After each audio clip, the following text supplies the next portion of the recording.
शेंगदाण्याचा कूट, गूळ आणि वेलची पावडर.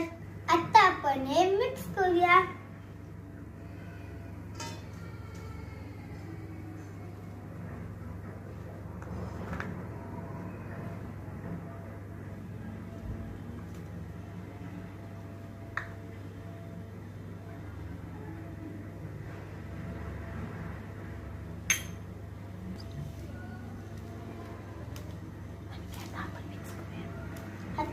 आता मिक्स करू.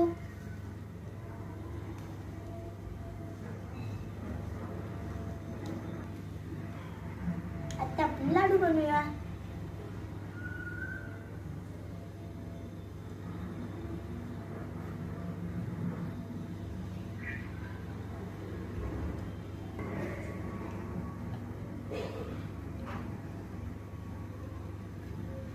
हे बघा झाला लाडू.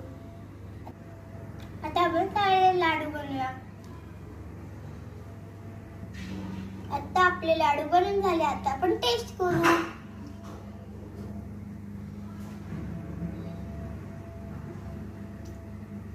वाव, छान झाले.